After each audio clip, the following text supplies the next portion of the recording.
Qorumsa dandeenye qoraafamne banama fuurasan Biyyeen irraa jirru gammachuun kennuumni jiraanna malee karaasa Darabaa dabareen irra jiraannuudhaan waan mijataa miti gamoon lafaa Guyyaalmi Waaqayyoo Ebeddaan mul'atu gurguddoota baay'eetu hafa Yaa obboloota koo Qorumsa dandeenye qoraafamne banama fuurasan Biyyeen irraa jirru gammachuun kennuumni jiraanna malee karaasa Darabaa dabareen irra jiraannuudhaan waan mijataa miti gamoon lafaa Guyyaalmi Waaqayyoo Ebeddaan mul'atu gurguddoota baay'eetu hafa Yesus, Yesus, Yesus, Yesus Yesus akabannu guyyaa dhumaadhaan akka argannu Yesus akabannu guyyaa dhumaadhaan akka argannu Yesus, Yesus, Yesus, Yesus Yesus akabannu guyyaa dhumaadhaan akka argannu Yesus akabannu guyyaa dhumaadhaan akka argannu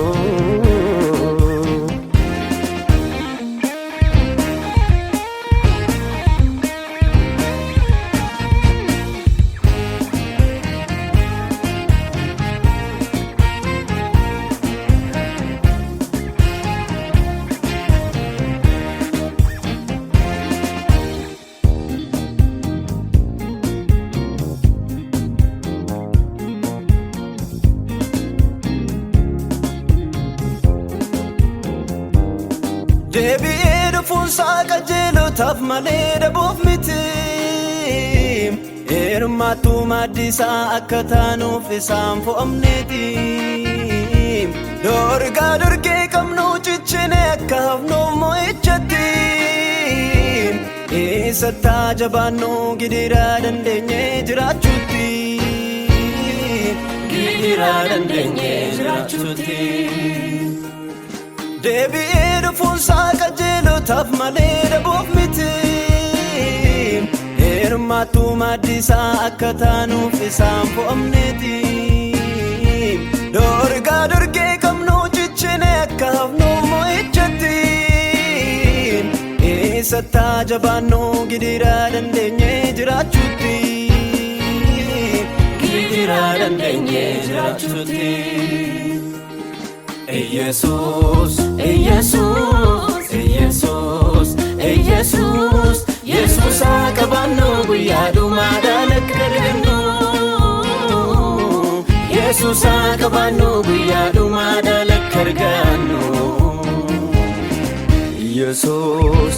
Yesus, Yesus, Yesus Yesus akabannu guyyaa dhumaadhaan akka argannu Yesus akabannu guyyaa dhumaadhaan akka argannu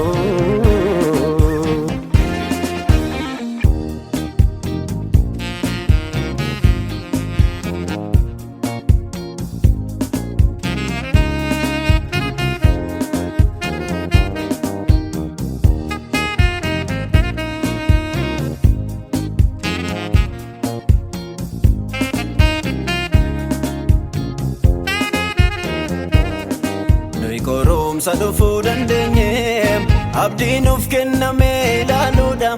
Seexanaaf garboomuu hattoofne jireenya keenya oolfachuudha Dubbii macaafa addaan baafanne soora kan lubbuudhaaf godhanna Guyyaan akka har'aa duwwaa miti maaloo yeroodha wal gorfaanna Qorumsa dhufuu dandeenye abdiin of kenname ilaaluudha Seexanaaf garboomuu hattoofne jireenya keenya oolfachuudha Dubbii macaafa addaan baafanne soora kan lubbuudhaaf godhanna ayyaana karraa duwwaa miti maaloo yeroodha wal gorfaanna loolamuu qoramuu jibbamuun ari'atamuun biyya lafaatiin jiraam kan obsaan dhaabatee Yesus wajjin buluu fedheera loolamuu qoramuu jibbamuun ari'atamuun biyya lafaatiin jiraam kan obsaan dhaabatee Yesus wajjin buluu fedheera kan obsaan dhaabatee kan obsaan dhaabatee kan obsaan dhaabatee isa kan gonfoo dhugaa argatee kan obsaan dhaabatee kan obsaan dhaabatee kan obsaan dhaabatee isa kan Yesuusin argatee kan obsaan dhaabatee kan obsaan dhaabatee kan obsaan dhaabatee isa kan gonfoo dhugaa argatee kan obsaan